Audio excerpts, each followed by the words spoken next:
السلام علیکم میرے پیارے عزیز لسنرز، کیسے ہیں آپ سب؟ امید ہے خیریت سے ہوں گے۔ تو آج آپ کے لیے جو سٹوری لائی ہوں اس کا نام ہے مڈل کلاس، اور بہت اچھی مورل سٹوری ہے، اور آپ سے ریکویسٹ ہے کہ اس کو اینڈ تک ضرور سنیے گا، اور کمنٹس میں اپنی رائے کا اظہار بھی کریں کہ آپ کس طرح کی سٹوری سننا چاہتے ہیں۔ کشف تیزی سے ہاتھ چلاتے ہوئے کچن میں کام نمٹانے میں مصروف تھی۔ کاموں کے دوران حارث کی باتیں یاد آتی تو لبوں پر بڑی پیاری مسکراہٹ کھلنے لگتی۔ شبنم بیمار تھی، اس کے لیے ایک طرف سوپ رکھا اور دوسری طرف سوجی پستے اور بادام والا حلوہ پکانے کی تیاری ہو رہی تھی۔ اسے طاقت فراہم کرنے کے لیے ضروری تھا۔ دوپہر کا کھانا خانسامہ ماں کی مدد سے پہلے ہی تیار ہو چکا تھا۔ یہ کس کو سوچ کر مسکرایا جا رہا ہے؟ اپنے پیچھے بھاری مردانہ آواز سن کر وہ اچانک مڑی، گالوں پر کلیاں سی چٹکنے لگیں۔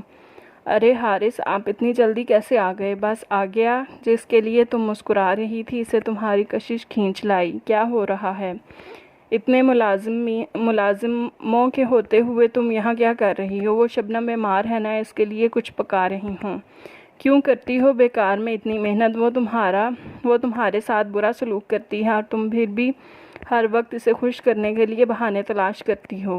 حارث سنجیدہ ہوا۔ کیا کروں حارث، میں گلٹی فیل کرتی ہوں، اس کے دکھ کی وجہ بھی میں ہی ہوں۔ تم نہیں ہو کشف، وہ ذرا سختی سے بولے۔ شادی سے انکار میں نے کیا تھا، قصوروار میں ہوں۔ ہاں لیکن میری وجہ سے کیا تھا نا؟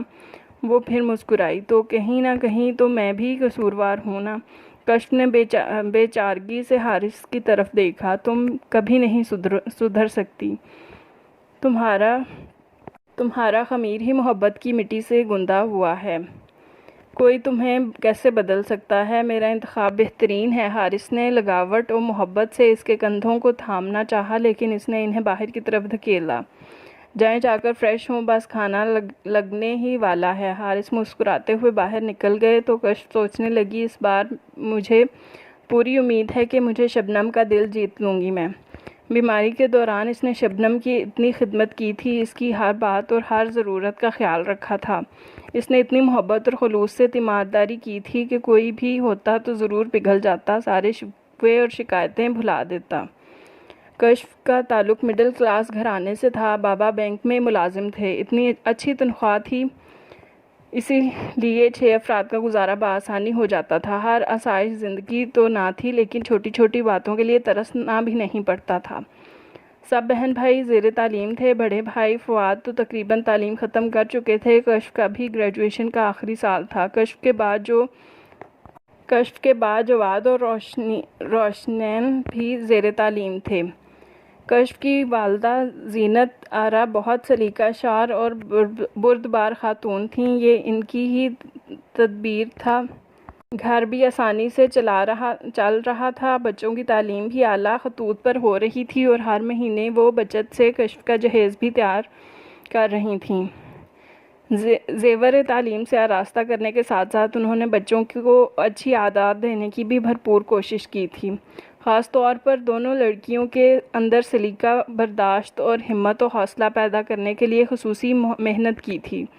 ساری خوبیاں ان کی ذات میں منتقل کر دی تھیں، اور اس کے لیے ان کے شوہر ملیک ان کے شکر گزار تھے، بلکہ اچھے خاصے مداح بھی تھے۔ زینت آرا کا ارادہ تو یہی تھا کہ جیسے ہی کشف گریجویشن کرے، اپنے ہی طبقے کے کسی پڑھے لکھے نوجوان سے اس کی شادی کر دیں۔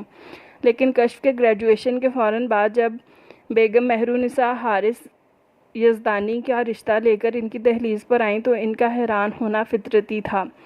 کہاں ان کا مڈل کلاس گھرانہ اور کہاں حارث کا امیر و کبیر خاندان۔ کشف نے پہلی بار حارث کو تب دیکھا تھا جب وہ کالج کے لان میں بیٹھی انہماک سے پڑھنے میں مصروف تھی۔ قدموں کی چاپ پر سر اٹھایا تو فرید کسی ہینڈسم سے نوجوان کے ساتھ موجود تھا۔ فرید سے اسے سخت چڑ تھی۔ وہ چھچھورا لڑکا ہر لڑکی کے پیچھے بھاگنے والوں میں سے تھا، مگر کشف نے اسے کبھی گھاس نہیں ڈالی تھی۔ مس کشف، کیا آپ ہمارے ساتھ کینٹین میں ایک کپ چائے پینا پسند کریں گی؟ کشف نے غصے سے کشف کا چہرہ سرخ ہو گیا، آنکھوں میں چنگاریاں نکلنے لگیں۔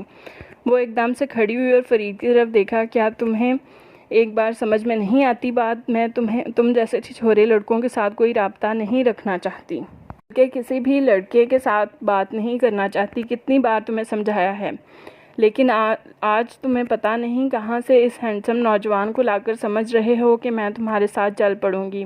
تم انتہائی غلط سمجھ رہے ہو مسٹر فرید. کشف کے بے اختیار اس نوجوان کی طرف دیکھا جو کشف کے منہ پر اپنے لیے ہینڈسم کا لفظ سن کر ہولے سے مسکرایا تھا. اور آپ کس خوشی میں مسکرا رہے ہیں؟ کشف نے تیکھی نظروں سے اس نوجوان کو گھورا تو وہ ایک دم سنجیدہ ہو گیا. I am really sorry. آپ پلیز اپنا کام جاری رکھیے. مجھے فرید کے ساتھ اس طرف نہیں آنا چاہیے تھا اگر مجھے آپ کے ارادوں کا علم ہوتا. دیکھنے میں تو آپ معقول شخص لگتے ہیں، پھر فرید جیسے چیپ شخص سے آپ کا کیا تعلق؟ بدقسمتی سے یہ میرے ایک دوست کا جاننے والا ہے. ایک بار پھر معافی کا درخواستگار ہوں. آپ اپنا کام کیجئے، میں چلتا ہوں. وہ فوراً ہی فرید کو کھینچ کر لے گیا. بعد میں اس پر انکشاف ہوا کہ وہ انجانے میں ہی اسے ہینڈسم کہہ گئی تو شرمندہ ہونے کے ساتھ ساتھ لبوں پر مسکراہٹ بھی پھیل گئی. نہ جانے کیوں یہ شادی سے پہلے حارث سے اس کی پہلی ملاقات تھی جو آخری بھی ثابت ہوئی. پھر گریجویشن کے بعد اچانک ہی اس کا رشتہ آ گیا. امی اور ابو کو علم ہوا کہ وہ خاصا امیر اور کبیر خاندان سے تعلق رکھنے والا ہے تو تذبذب کا شکار ہو گئے. دونوں خاندانوں کی حیثیت میں نمایاں فرق تھا جو شادی کے بعد مسائل کھڑے کر سکتا تھا. حارث کی والدہ عقل مند خاتون تھیں. انہوں نے اپنے دلائل کے ساتھ انہیں قائل کر لیا. پھر بابا اور فواد بھائی نے چھان بین کی تو مطمئن ہو گئے. اللہ کا نام لے کر حامی بھری اور یوں وہ دلہن بن کر اس بڑے سے خوبصورت گھر میں آ گئی.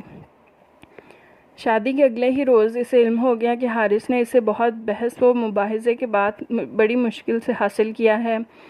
حارث کی خالہ جو شادی کے بعد بیوہ ہو گئی تھیں انہیں مہر النساء بیگم نے نہ صرف اپنے گھر میں پناہ دی بلکہ ان کی بیٹی شبنم کو اپنے اکلوتے بیٹے حارث سے منسوب بھی کر دیا تھا.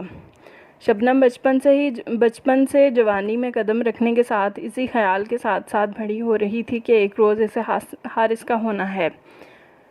وہ اس پہ اپنا حق سمجھتی تھی. حارث کو بھی کوئی اعتراض نہ تھا لیکن اس وقت تک جب اس نے کشف کو نہ دیکھا تھا. کشف پر نظر پڑتے ہی اس کے جذبات بدل گئے تھے اور وہ اپنے تمام توانائیوں اور نظریات سمیت اس کے دل میں اتر گئی تھی. شبنم کا رنگ جو کہ پہلے بھی گہرا نہ تھا بالکل پھیکا پڑ گیا.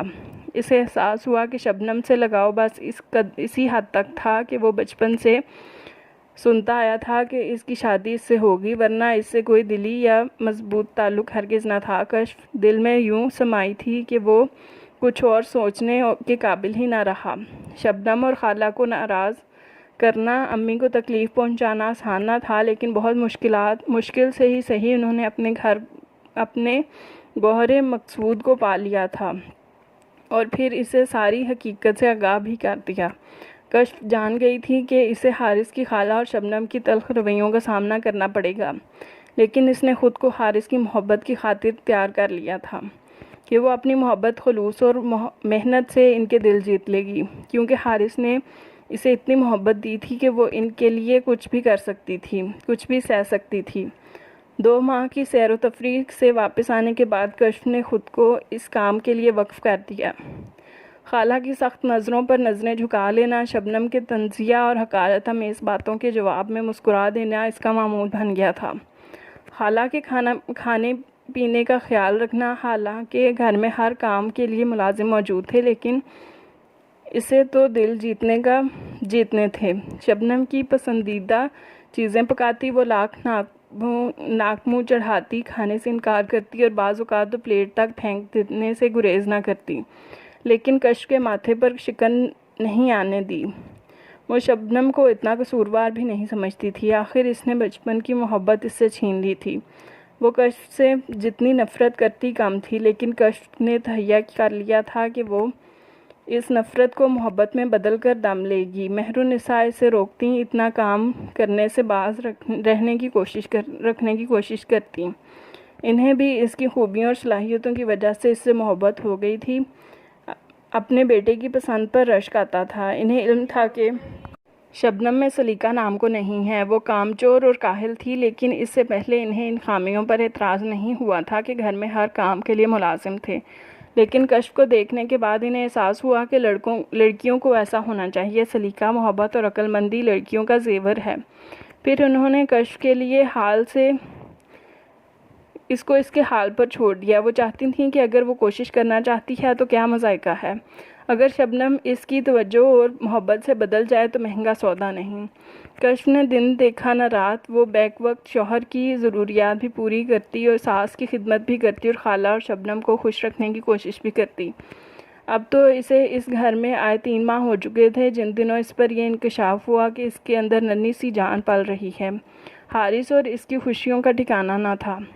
ان ہی دنوں شبنم بیمار پڑ گئی۔ اپنی طبیعت خراب ہونے کے باوجود اس نے شبنم کا پورے دل سے خیال رکھا۔ اب تو اسے یقین تھا کہ شبنم اس کی حالت دیکھتے ہوئے اس کی خدمت کی وجہ سے ضرور موم ہو جائے گی، شکوے اور گلے بھول کر اسے معاف کر دے گی، قسمت کا لکھا سمجھ کر بھول جائے گی تو اسے اپنی محنت وصول ہو جائے گی۔ لنچ کے بعد وہ خود سوپ اور حلوہ لے کر شبنم کے کمرے میں گئی، اسے اپنے ہاتھوں سے سوپ پلایا اور اس کے برے منہ بنانے کے باوجود اپنے ہاتھوں سے حلوہ کھلایا۔ آج کشف کو لگ رہا تھا کہ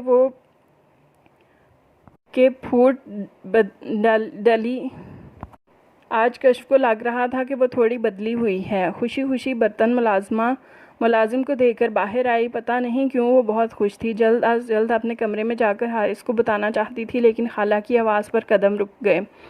دیکھو نا کتنی اچھی ہے، کشف تمہارا کتنا خیال رکھ رہی ہے، خود اس کی حالت اچھی نہیں ہے پھر بھی اسے تمہاری فکر ہے، صبح سے تمہاری وجہ سے کچن میں محنت کر رہی ہے، مجھے تو کوئی شکوہ نہیں رہا اس سے۔ اب تمہیں بھی سب بھول کر نئی زندگی شروع کرنی چاہیے۔ اب اتنی اچھی بھی نہیں ہے وہ، شبنم تلخی سے بولی۔ رہی صبح سے کچن میں کام کرنے کی بات، تو اس جیسی لڑکیوں کو عادت ہوتی ہے اس طرح مصروف رہنے کی۔ کام ان کی گٹی میں پڑا ہوتا ہے، ساری عمر کام کر کے وہ اتنی عادی ہو جاتی ہیں کہ کام کیے بغیر نہیں رہ سکتی۔ بہتر ہے آپ خواہ اس کی اتنی تعریف نہ کریں۔ آپ بھول گئیں کہ اس نے آپ کی بیٹی سے حارث کو چھینا ہے۔ میں اسے کیسے معاف کر سکتی ہوں امی، آپ اسے کیسے معاف کر سکتی ہیں؟ صرف ان 2 کاموں کی وجہ سے کہ جو وہ میرے لیے کر رہی ہے۔ میں نے آپ کو پہلے بھی بتایا ہے کہ یہ کوئی خوبی نہیں، ایسی لڑکیوں کو عادت ہوتی ہے کام کی۔ کیا مطلب تمہارا؟ خالہ کی آواز آئی۔ ایسی لڑکیوں سے تمہاری کیا مراد ہے؟ مڈل کلاس لڑکیاں اور کون؟ شبنم کی آواز آئی۔ کتنے بھی اعلیٰ خاندان میں ان کی شادی ہو جائے، ان کی فطرت تو نہیں بدل سکتی۔ یہ مڈل کلاس لڑکیاں۔ اس کی آواز زہریلی تھی۔ کشف جیسے بت بنی کھڑی رہ گئی۔ تو یہ تھا محنتوں اور محبتوں کا صلہ۔ وہ سست مرے قدموں سے اپنے کمرے کی طرف چل دی۔ مڈل کلاس سے ہونا ناقابل معافی جرم ہے، بہت بڑا نقص ہے، کبھی نہ مٹنے والا لیبل ہے یا پھر گالی۔ رستے میں ساس کے کمرے سے گزری تو وہ اپنی سہیلی سے فون پر گفتگو میں مصروف تھیں۔ اچھا ہی ہوا میں نے اپنے حارث کی شبنم سے شادی نہیں کی، وہ تو ہمارے سر پر ناچتی۔ میں بہت مطمئن ہوں کشف کو حارث کی دلہن بنایا۔ ان مڈل کلاس لڑکیوں کا یہی تو فائدہ ہے، اونچے گھرانوں میں شادی ہو جائے تو سر اونچا کر کے بات نہیں کر سکتی، ہر وقت خدمت کو تیار۔ جب زندگی آرام سے گزر گئی، بڑھاپا خوار نہیں ہوگا۔ ان مڈل کلاس لوگوں کے پاس ہوتا ہی کیا ہے، ایک عزت ہی ان کا سرمایہ ہوتی ہے۔ کشف سے عزت سے۔ اور اگر آپ کو سٹوریز اچھی لگیں تو ہمارے چینل کو ضرور سبسکرائب کریں اور لائک کریں اور کمنٹس میں اپنی رائے کا اظہار کریں۔